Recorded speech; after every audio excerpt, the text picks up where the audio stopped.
All right, what is up, everybody? This is Stevie Breach coming to you here today. We have a huge episode of WWE SmackDown tonight. I think that tonight's episode of SmackDown could make or break the road to WrestleMania, whichever direction The Rock tends to go. If you really believe everything that is out there in the world, The Rock is going to be announcing WrestleMania 42 for New Orleans. They've never done an on TV announcement for WrestleMania before.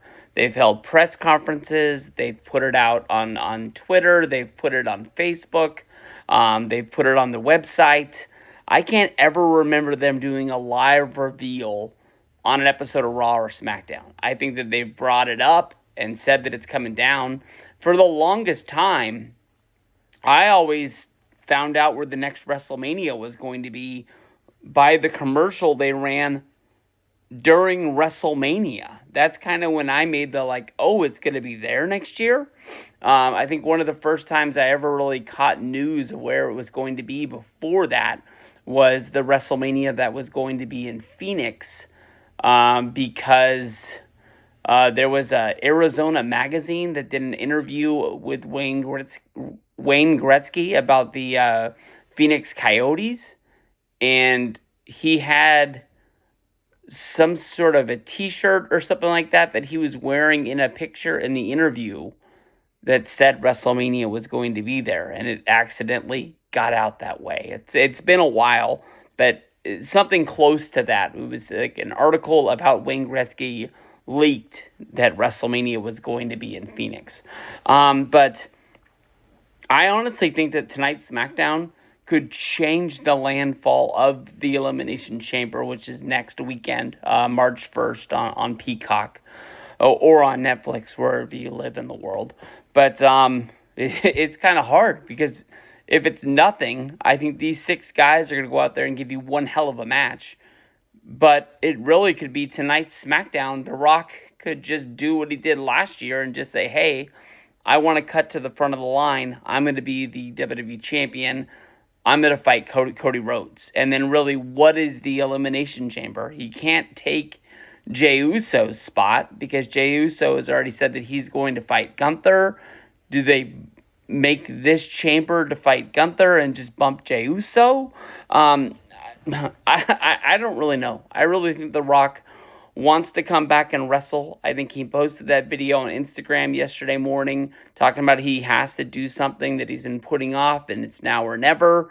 And him showing up to SmackDown and announcing the freaking WrestleMania next year in a city and not saying that he's going to wrestle doesn't really make sense. Him coming out and challenging Roman Reigns to a match next year doesn't make any sense. Because then really it puts Roman in a weird spot. Even though he's not a full-time guy, it's going to put him in the same thing but for Cena in between 27 and 28 of what the hell is Cena going to do? And then we get that weird feud with freaking Kane, because Cena can't win the Rumble because he's already got a match for WrestleMania that he's already agreed to. He can't win the Chamber because he's already agreed to a different match.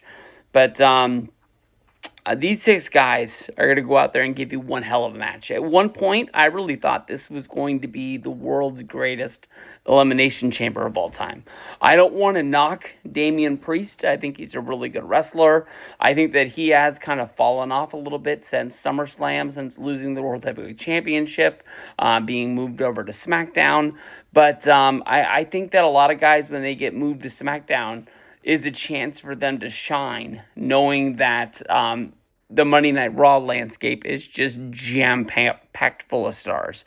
On SmackDown, he'll have to go up against, the Cody Rhodeses that are going to be there. Drew McIntyre's there. I think CM Punk is on the SmackDown side. So it's kind of like babyface heavy. But they've only really got one really strong heel over there. So I think that at the same time, he's going to have to make some guys for him to go up against. No knock against him. I really wanted Roman Reigns in this match. The night of the Royal Rumble, as it ended, I was like, man, They're going to put these 6 names in there. It's going to be huge. I think the biggest overall favorite to win this match is John Cena. John Cena is on all of the marketing, whether that is like the T-shirts, the online commercials, the online ads. It's come to Toronto and see John Cena. They all basically say John Cena's last time ever in Toronto. So I guess we're not doing Monday Night Raw or SmackDown in Toronto for the rest of the year. I'm not really quite sure. John Cena versus Cody Rhodes just seems like one hell of a match. I think it's a really, really strong thing for them. But Logan Paul being in this match, I feel like I'm a big Logan Paul apologist. I really don't know anything about Logan Paul outside of the WWE. I hear a little bit of highlights. He's going to fight Conor McGregor in a boxing match, and he's going to have to take time off of wrestling in order to train, do the marketing for the match, and then to go over there and do the match. And then you got to think of, like, if he loses the fight in an embarrassing fashion, then what? But I don't really even know if these boxing matches are real. I mean, I'm sure they're in there really getting hit, but are they really like trying to punch each other to the point where they knock each other out?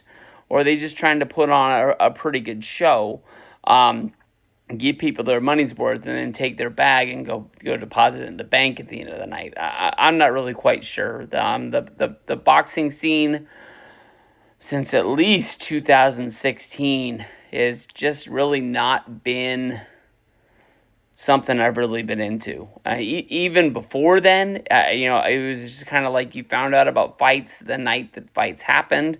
I guess there was Mayweather going up against Conor McGregor, but that was kind of a freak sideshow.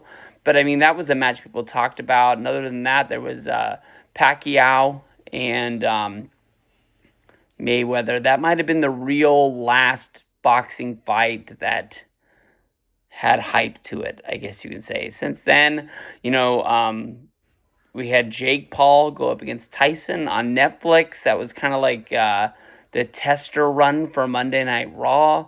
Got a lot of people hyped. They believed in Netflix to be able to stream and people be able to view it and people be able to watch it. There were some problems, here and there along the way, but I think it's gotten a lot bigger. And WWE, I really wish they were.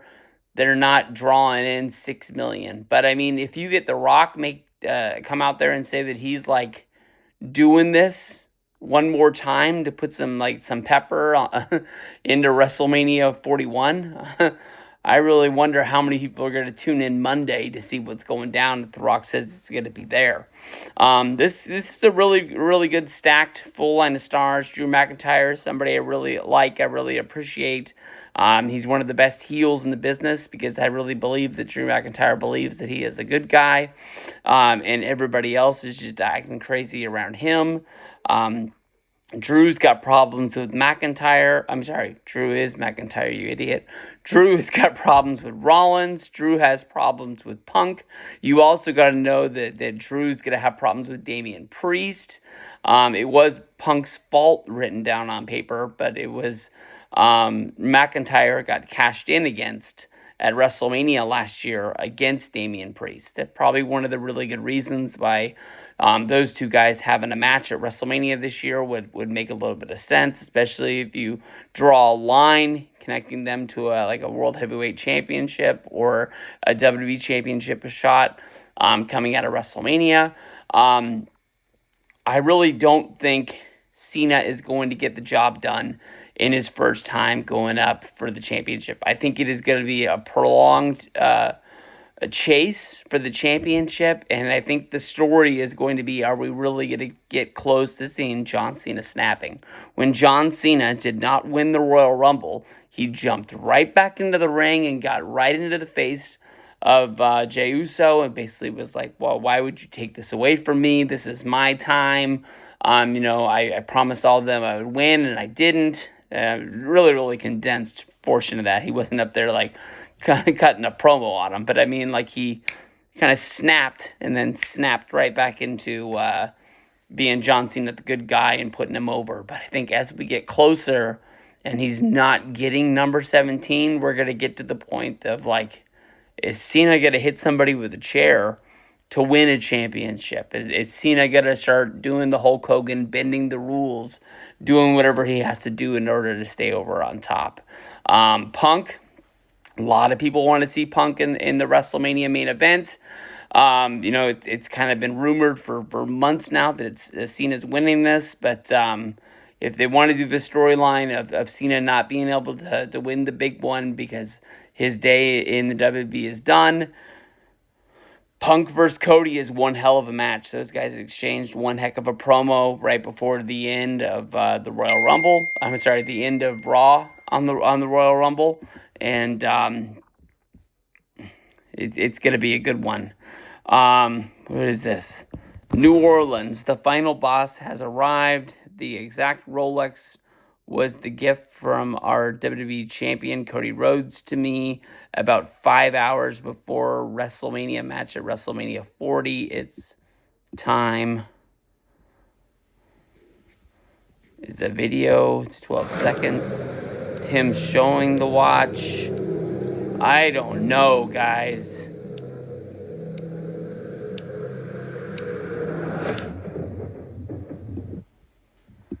Where are they? Is it because it's in New Orleans?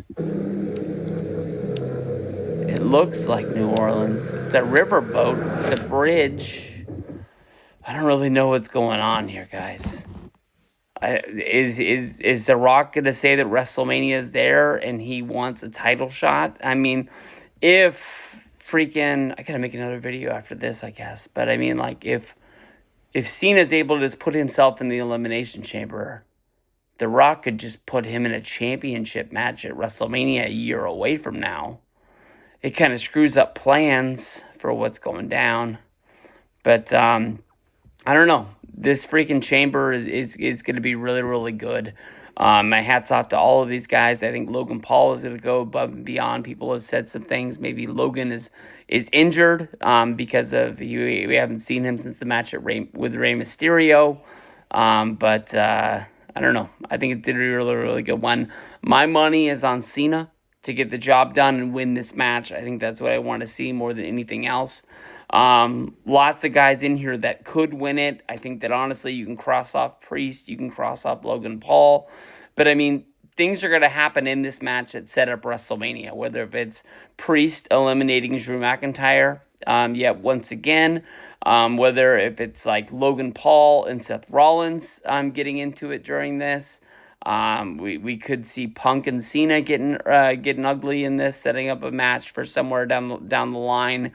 If not even them doing a 3-way with Cody for the championship at WrestleMania.